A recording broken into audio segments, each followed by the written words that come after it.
Welcome to the AVAIL podcast, where we dig deep and talk about the art of leadership. My name is Virgil Sierra, and today we're sitting down with Hope Carpenter. Hope is a wife, mother, author, leader, and pastor alongside her husband, Ron, of Redemption Church in Greenville, South Carolina, and San Jose, California. Today, she'll be discussing her new book, If You Don't Fight, Then You Don't Win. And she'll share some experiences and insights on how you can become stronger one battle at a time. So lean in, leaders, and let's get started.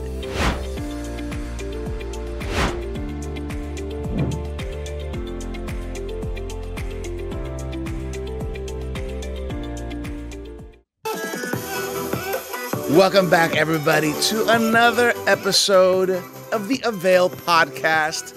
We dig down, we get our hands dirty with leadership, and once again, we have a return guest, an amazing guest. She is Pastor Hope Carpenter, who's got a message from God's heart to all of your hearts. And leaders, let me tell you, this message is important. We're going to talk about her new book, If You Don't Fight, Then You Don't Win. Pastor Hope, we're so happy to have you here on the AVAIL podcast once again. How are you doing? I'm doing wonderful. So thankful to be connected to AVAIL, to the whole team, to you, Virgil, Dr. Sam Chan, Martine, all the group. You guys are thebomb.com. And I just so appreciate, what you do that's dedicated to leadership, to helping leadership just step over some landmines and give us some spiritual B12 to keep going and the connection. I'm just so grateful and thankful that you invited me to be on. Yes. Pastor Hope always brings the fire. We're happy to have you back. And for those of you who are leaning in, maybe you're new here on AVAIL. My name is Virgil Sierra, lead pastor of Vertical Church in South Florida, your host for the AVAIL podcast. And she is Pastor Hope Carpenter, who's been a guest here on AVAIL before. She's on one of our AVAIL journal covers. If you're watching the video, you can see right behind me and her new book. And Pastor Hope, before we jump into the new book, I would love if you maybe just gave us kind of the 30,000 foot view for those who are saying, who is Pastor Hope Carpenter? Can you just share a little bit about yourself?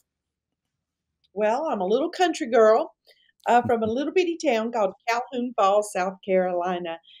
Grew up there with just a flashing light, just very simple, but have loved Jesus my whole life. Married my college sweetheart, Ron Carpenter, and together we launched out in 1990 to plant a church, Redemption Church. Then it was Redemption Outreach Center in Greenville, South Carolina, where was there 27 years.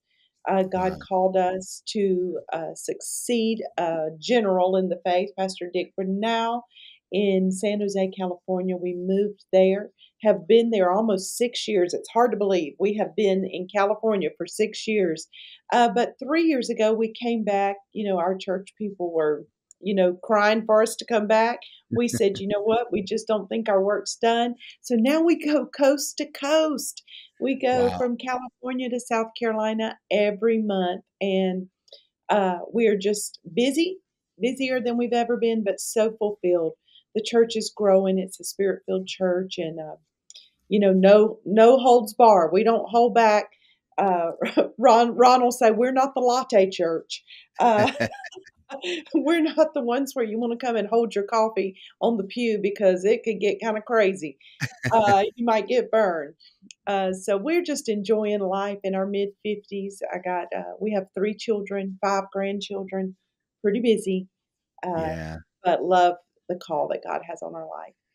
Yeah. One of the things I admire about you, Pastor Hope, is that even in past interviews that we've done, you really are an open book, so to speak. I think you have no problem sharing the challenges, the valleys of your life, and your journey in a way that's not only authentic, but a way that is actually helpful.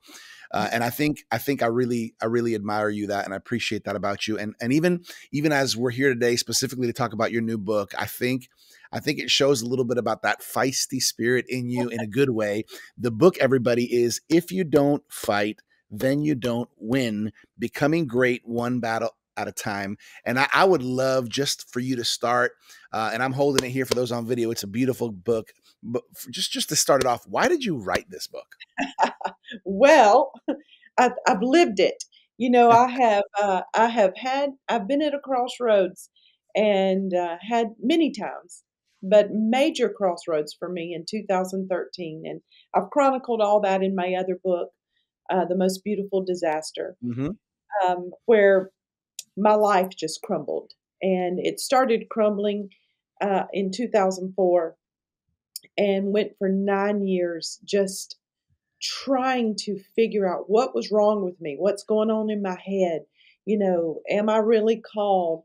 Why do I feel this way? All the questions that go on in some of our heads, what people would call a midlife crisis. Kind of, I don't Mm, believe that that's a midlife crisis. I believe it's when the bad fruit in your life is finally come to fruition and is hanging on your tree.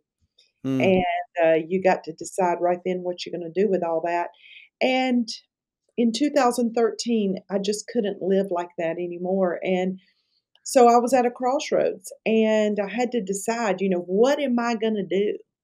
mm, And I know the feeling of being stuck, Virgil. I mhm, know the warfare in your mind when the enemy's telling you one thing, but purpose is calling over here and you don't know where to go. And then mhm, it's like, how can you be honest? I know you said, you appreciated my honesty, but I think it's because, I was in a place where you're afraid to be honest when you're a leader because who do mhm. you trust? Right. Where do you go? Who do the leaders go to? Where Mhm, do we get help? And so the reason, sorry for my cough, I call it a hangover cough. I'm not sick, but it's hanging on. So I wrote the book because I have compassion for the people who are in the same situation that I was in, because there is a roadmap out. There mhm, is. The Bible is our guide. It's the truth. It never lies, and there are ABCs 1, 2, 3 of mhm, getting free. And I believe that I can help people. So that is why I wrote the book. And that's why I'm so passionate about being honest and creating a safe place for not just leaders, but for people in general to be honest, where they can bring their brokenness and their limps, out into the open and take their mask off so that they can be free, Virgil, because mhm, there is an amazing life that Jesus bled and died for mm, us to live. And I see so many Christians who are living so far beneath it. I was one of them for so mhm, long. And that is not why he came. He said, John 10:10, the thief comes to steal, kill, and destroy. He said, but I have come mhm, that you might have Zoe, that you might have life and have it more abundantly. And I look around, I talk to people, I'm sure you do too as a pastor. mhm, I mhm, mean, people come to me all the time. Problems, depression, on anxiety medicine, marriage is horrible, hate the life they live. That is not why he came. And mhm, you can live a free, authentic, Zoe abundant life. mhm. I love that. As it always interests me when a new book comes into my hands, to kind of see how it starts off. And at the beginning, the first chapter is entitled "We Weren't Promised Easy," and I think this is a common mistake that people fall into, and leaders and follow and non-leaders alike, men and women alike, and even as Christians, we somehow think or feel that, oh, we accepted Jesus, he's our Lord and Savior, now life is going to be easy, right? We've made some good decisions, we've put some things in order, now life is going to be easy. But that's not necessarily how it works. And can you maybe unpack that a little bit? Yeah, I think because when we come to Jesus, most of us come to him in our chains. You know, we come to him with Mm-hmm. all of our brokenness and all the mistakes we've made and all the junk.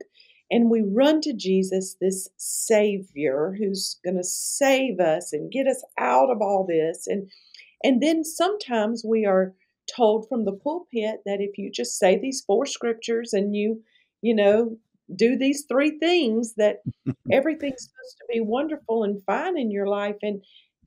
I just haven't found that to be true. And quite the contrary, I think we were promised in the book of John that in this world you will Mhm. have tribulation, and that word tribulation is pressure. It Mhm. translates pressure, the squeeze, oppression, stress, and in this world you will have that. He said, "But I've told you these things that you would have peace. In this world, you're going to have pressure." How's peace and pressure translate? Why? Because it's a fixed fight. We already win. We just have to keep going. Yeah, that's the thing. We cannot, when we hit those walls, throw our hands up. Oh, God's word's not true. Oh, he lied. Oh, I tithed 2 weeks and it's not working. Mhm. I say something in the book about you can't rub the magic cellulite cream on your legs. It doesn't work. There's no, quick, easy way to losing weight and being in shape. It takes time. And I think, we've been fed some lies, and I think we come to the Lord in our chains and we think now we get relief and everything's Mhm. going to be wonderful. And we don't teach our people that we have an enemy. Mhm. He hates us. He Mhm. wants us to derail. He's going to do everything that he can to throw things at our bullseye that he knows are our triggers, that Right. he knows are our generational curses, our sins, our proclivities, our hot spots. And when that happens, we have to have enough word on the inside of us to know how to fight our battles. That's how Jesus fought. He fought with Mhm. word. And so, we have people who run to the bottle. We have people who Mhm. think that a spa day is gonna do it. We have people who think that another vacation's gonna do it. That's not the answer. Those are great things, we can incorporate them, but we live on the word. We live It's our bread, it's our weapon, it's sharp, it cuts.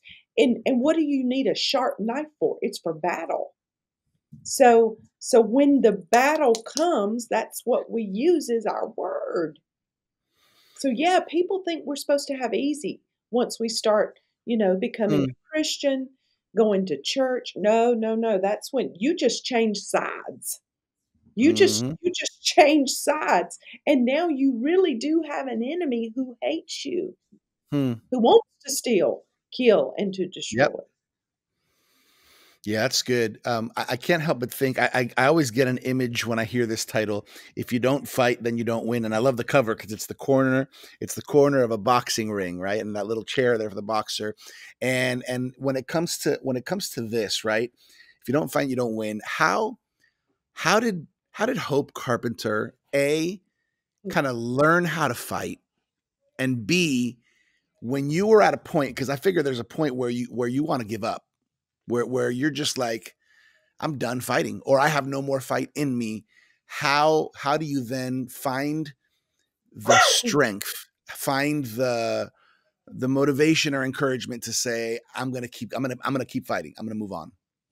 Well, I think there's a lot right there to unpack. There's a whole bunch Hmm. to unpack. How does, Hope Carpenter's a fighter, feisty spirit.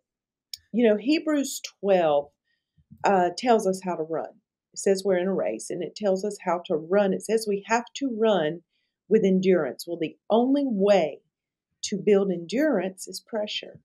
Mm, it's good. And so, you know, there's that saying, what doesn't kill you makes you stronger. And that's really what that Hebrews 12, kind of epitomizes in the word endurance. Hmm. And if you've ever had to do endurance training in the gym, to be a runner or a cyclist, you have to put more pressure. You have to break down the muscle to make it stronger. And I have been through some really tough times, Virgil, Hmm. in my life. And I talk about this in the first book, um, a little bit about, my childhood and growing up and parents who fought all the time and Mm, just the home that is on temperature 150 all the mm, time. It's just walking on eggshells. And so I have had to learn how to navigate pressure mhm, for a very long time. I was raped when I was 15 years old. mm, We were church planners. We had no money. I worked 3 jobs so that Ron could focus on the church. We had very difficult children. Um, one who didn't sleep through the night for over 2 years, one who struggled mm, with anxiety, one who started taking drugs when he was 12 years old, and for about 10 years was just strung out as a drug addict. Then our marriage fell apart. All of those things are wow. hard things, Virgil, and Yeah. it builds you. You have a choice. It can either destroy you, it can make you bitter, or it can make you better. Mm, And yes, I fell apart. I did. But I'm telling you, I knew who I believed in. I knew purpose was calling. I knew God had a call on my life. And I had gone, it's kind of like David. You start on this one, you fight the lion, then you fight the bear, and then you fight. It's levels of right. adversity. It's levels. You don't start out lifting 300 pounds. You start Mhm, out pressing 80. Then you move to 100. Then you move to 120. Then on and on and on. It's the same way in our life. And if we let that and understand that what that is what adversity comes to do, is mm, to build your endurance so that you can fight to the next level. All of us want to go to the next level, Virgil, but we don't want to mhm. fight the next level devil. We don't want to take a harder class to get to the next grade. We Mhm, want to get to the next level, but we want to stay in elementary and ankle deep water.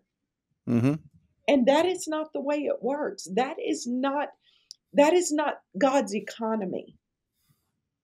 That is not his process. He said, in this world, you're going to have thlipsis. You're going to have tribulation.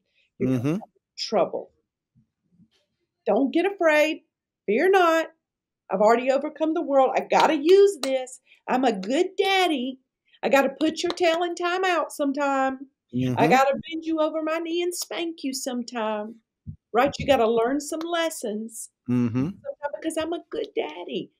I'm not mhm, just all God. I'm your father. I'm your heavenly father who has to allow you to mm. go through things sometimes to strengthen your core for the next level.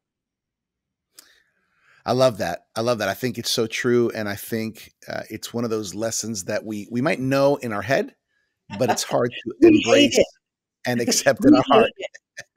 I was curious, Pastor Hope, if you could just maybe, we have a lot of leaders leaning in, a lot of ministry leaders, even a lot of pastors, and I know your book is really for literally for everybody because everybody needs to face and fight the battles that they have to encounter in life. But as a pastor, can you maybe just touch on maybe a couple of common fights that most pastors will probably face at one point in their journey, whether they're church planters, whether they transitioned into a pastoring role, whether they're called and they're second in command, or in the leadership team. Yeah. Just from your experience, what are a couple of common fights or battles that pastors will probably have to face in their journey? We've been doing this for 34 years now. I just can't even believe that comes out of my mouth. 34 years pastoring, and you know, it is not for the faint of heart. It is not for the weak. Um, you definitely need to be called to pastor Mm-hmm. because if you're not, it is not the job for you. Um, I think one of the challenges, there's many challenges, and I can think of a few right now, but one of Mm-hmm. them that is so difficult, I think because we do it because we love people. I mean, you cannot pastor if you don't love people. Right.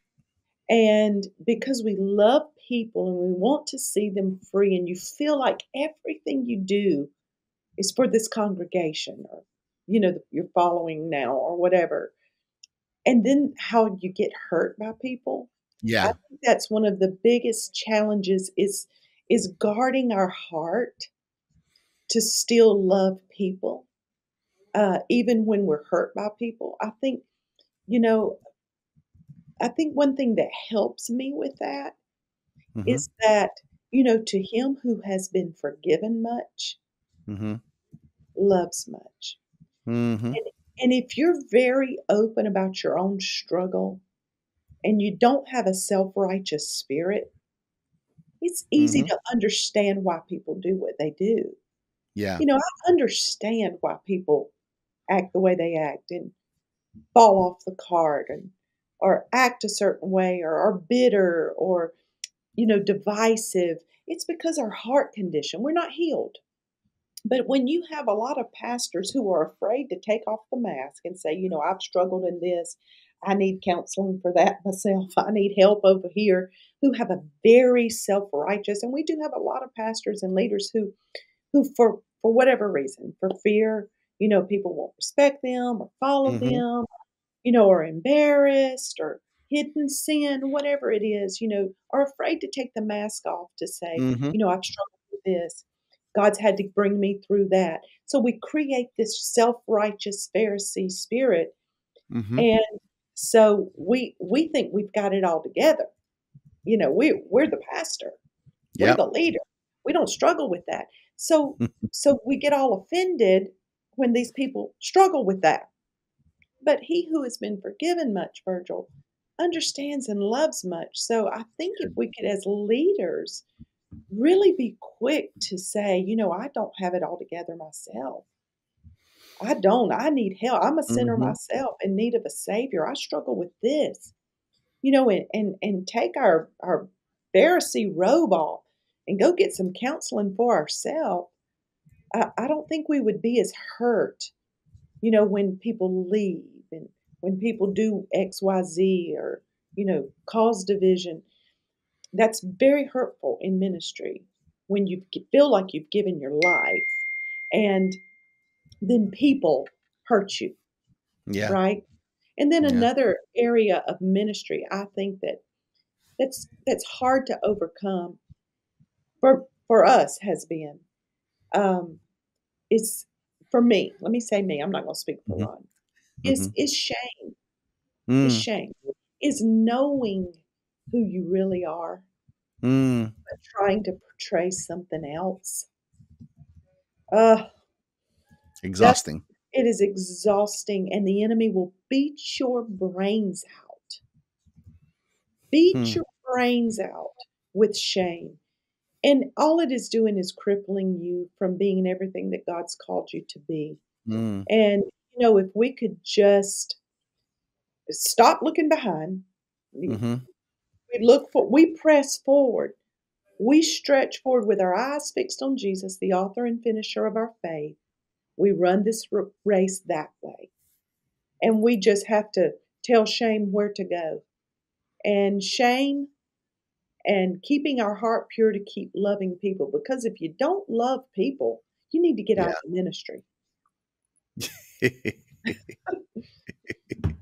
That's good advice. For I real. want to, yeah, I want to ask you for something before we go. I want to close off kind of on some encouragement for some people who might feel like they want to throw in the towel. But before we go there, I want to use the illustration on the cover of your book. If you don't find it, you don't win. And in all this, in full disclosure, I didn't prepare Pastor Hope for this. I know, but I know she's ready.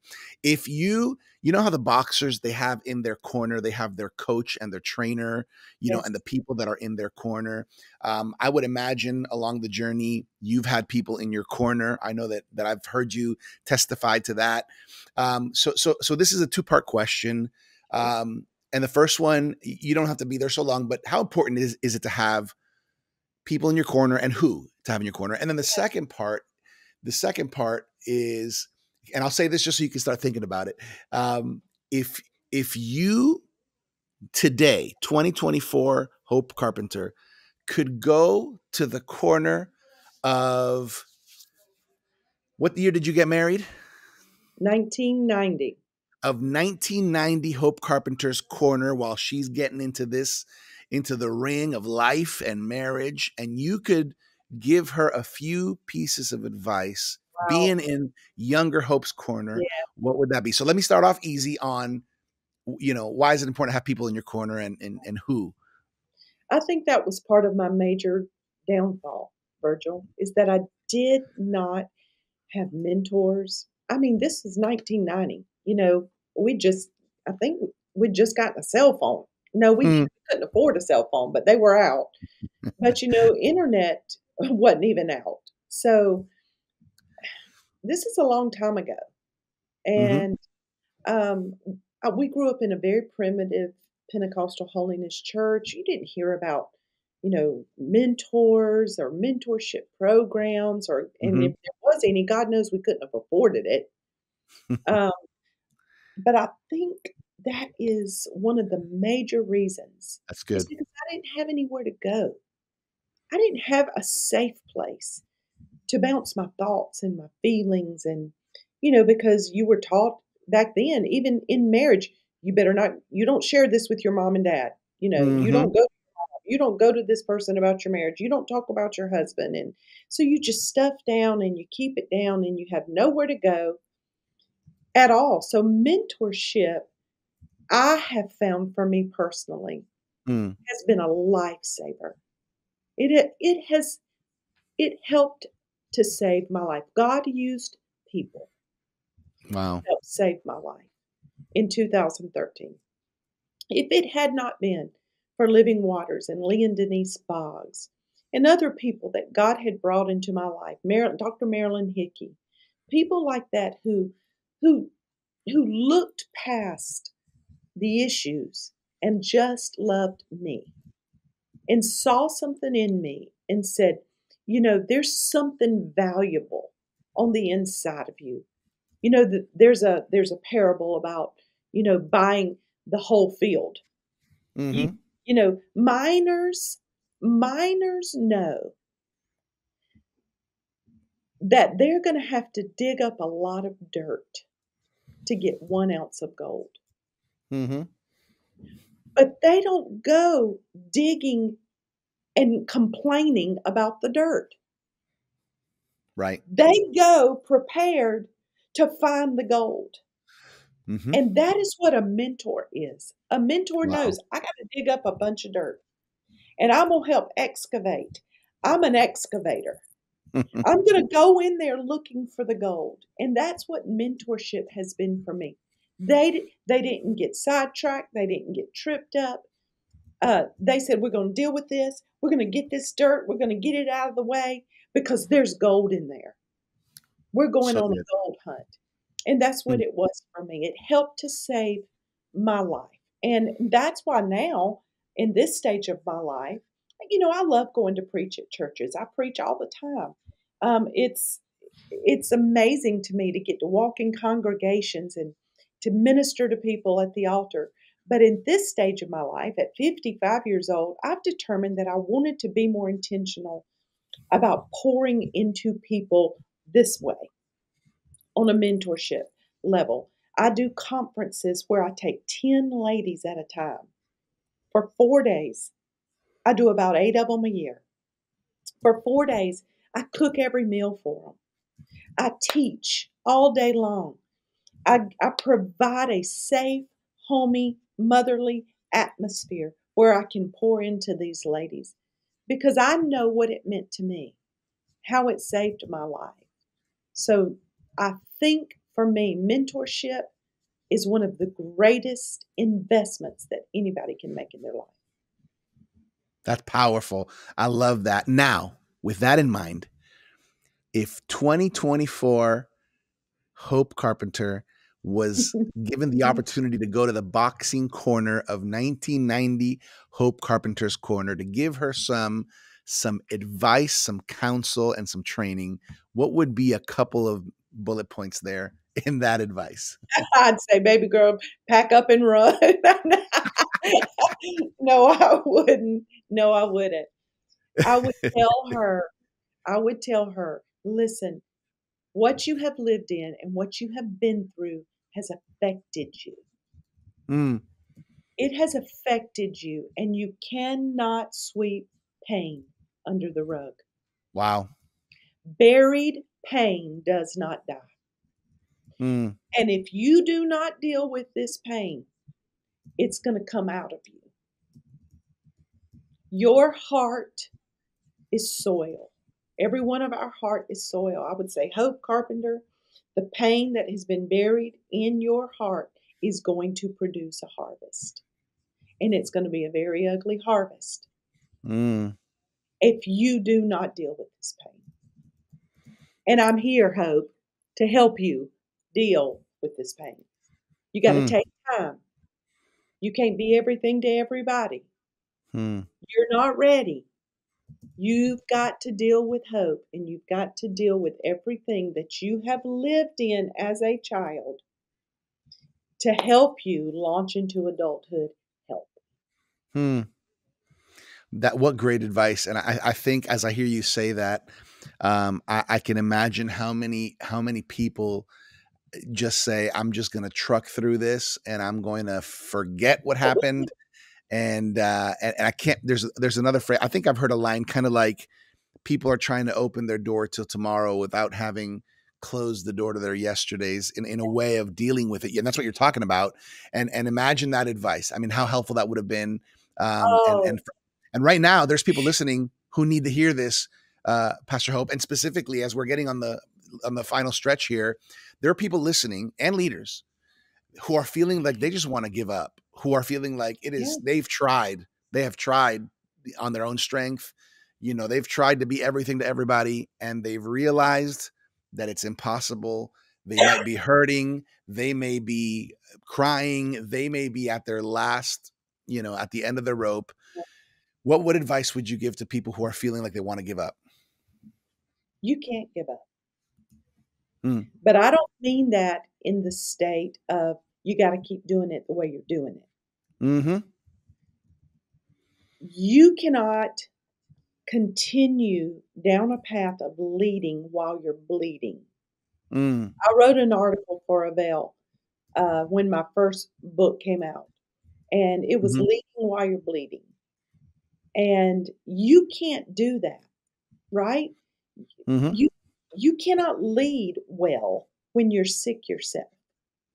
And you have got to take, when I say fight, if you don't fight, you don't win. Fighting means stopping what you're doing to fight your demons and fight your pain so that you can overcome. Yeah. I don't mean just fight people, just keep going, plowing through. I mean, if you don't deal with the issues of your life, of your own sin, your shame, your bitterness, your rejection issues, Yeah. you Yeah. know, all of these things that we all Mm-hmm. have. If you've never dealt with your rape's going to affect you. If you've Yep. never dealt with your abuse is going to affect you. Right. And so if you don't fight through these issues, you're not going to live this amazing, free, joyous, victorious life that we're called to live, that's available to us. Mm-hmm. Why would you keep going and be miserable with the only one life that we are granted? We're granted one. And I just don't want to live fake. I don't want to live miserable. I don't Mm-hmm. want to live bitter. I don't want to live blaming people. I want to really love my husband. Mm-hmm. I want to really love ministry. I want to really embrace and love the call on my life. And if you don't stop and deal with your heart, deal with your pain, deal with your issues, you you're going to die a miserable person. I know that sounds morbid, but it Mm-hmm. is the brutal truth that a lot of people refuse to talk about. They want to give you the ABCs of leadership and the one, two, threes of, growing your church, and all of that's great if your heart's healthy, if you can really embrace it, if you can really lay down at night and you're good. We've got to stop and deal with us and our pain so that we can live this victorious life. Hmm. That's so good. If you're listening right now, whether you're a leader, whether you're a man, a woman, whether you're younger, middle age, older, you need to hear the hope that's coming from Pastor Hope's voice and heart right now. Some people, I think, Hope, are carrying so many weights and burdens that they haven't exposed to anybody, whether it's abuse, rejection, Yeah. abandonment, failure, hurtful words, guilt, shame. These things weigh people down, fractured relationships, big mistakes. All these things I think can cause people to want to give up. And I'm thankful for a book like your book, Pastor Hope Carpenter's book. Here it is. If you don't fight, then you don't win. Becoming great one battle at a time. And it's not necessarily that we like to have to fight. It's just the reality of in this life and in this world. I like how you said it. Part of overcoming adversity is kind of fighting the next fight that gets us to the next level. I think your book is going to help a lot of people. So, Pastor Hope, how can people find the book? Where's the best place that they can go? They can go to hopecarpenter.com/we win. That's easy. That's easy. hopecarpenter.com/we win. And what you all are going to find there is an opportunity to purchase Hope's new book. If you don't find that, you don't win. You can also upgrade, which is my recommendation, to the masterclass bundle, which it includes more resources, including some videos that go along with the teaching, where you're going to get to hear from Hope and see her as well. And why don't you tell us about the Hope Carpenter Inner Circle? Oh, I'm loving this inner circle. We started in October, and it just came, like I said a little bit earlier, from a passionate place in my heart of wanting to connect and to really help people and hear people and meet them where they are, and just the lessons I've learned over life that I wish somebody would have poured into me. We meet twice a month via webinar. We have meetups, regional meetups. We have our own app that we converse and talk and meet. We have a private Facebook group where we can go in there and encourage one another. And I send out weekly emails to the group. They get free products, they get the books free. I have guests on there like uh, Dr. Sam Chand, him, Yeah. Real Talk Kim, Christine Kane, Dr. Darius Daniels. Just powerhouses Yeah. that are pouring into the lives of this inner circle, and it's growing by leaps and bounds, and it's just become like a family, and I love it so much. I love it. I think it's a great option for those of you who are looking to grow in your leadership. Check it out by going to hopecarpenter.com/we win. Not only can you get the book, not only can you get the whole masterclass bundle, which includes videos, study guide, but you can also take a look at the Hope Carpenter Inner Circle and see how you can just continue to grow by inviting the voice of a mentor in your life. Pastor Hope, this has been awesome. Before we close off, I'd love maybe just a final thought. What do you want to leave on everybody's heart? I want you to know that purpose is calling. Purpose is calling because we were all created in the mind of God before we ever got here. I mean, the right people had to come at the right time. Your mom and dad had to be your mom and dad. You are not a mistake. You are not a missed birth control pill. You Mm-hmm. are not an accident. The right people at the right place at the right time to get you here because there is a purpose and a destiny on your life. And as long as you have a pulse, you have a purpose. Until you are 6 feet under, you are not done. If you're not dead, you're not done. And you cannot stop short. You cannot give up. You cannot throw in the towel. You have got to do what it takes to get to the bottom of you so that you can live this victorious life because purpose is calling. God has a purpose, He has a plan for your life. And I want you to walk in it so bad because I know what it feels like to have a purpose and a calling on Mm, your life and not walk it out fully. And then I know what it feels like on the other side to walk out your purpose and your destiny. And I believe that you can do it. I believe God's going to let faith arise on the inside of you. I believe He's going to increase your measure of faith so that you can believe Him for mm. everything that He said you could be and everything that He said you could do and have everything He said you can have. That's what I want for you today.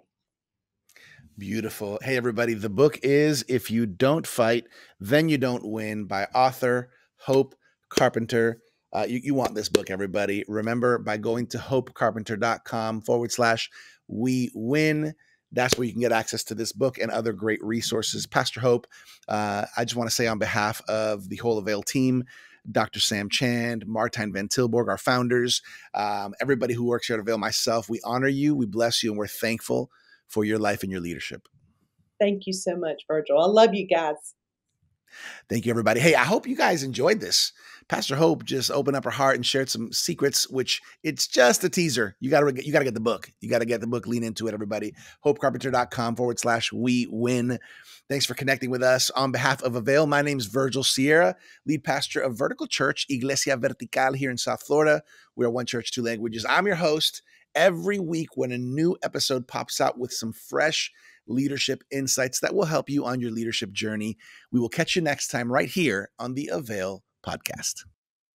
Thank you for joining us for this episode of the AVAIL podcast with our guest, Hope Carpenter. You can connect with Hope on social media and check out her new book and inner circle by going to hopecarpenter.com/we win. You can also check out the Ron and Hope Unfiltered podcast. For more leadership resources, check us out at theartofleadership.com. And make sure to claim your free trial subscription of the AVAIL Journal at availjournal.com. As always, I'm your AVAIL media host, Virgil Sierra. Muchas gracias. Thank you for connecting with us to learn the art of leadership here at the AVAIL podcast.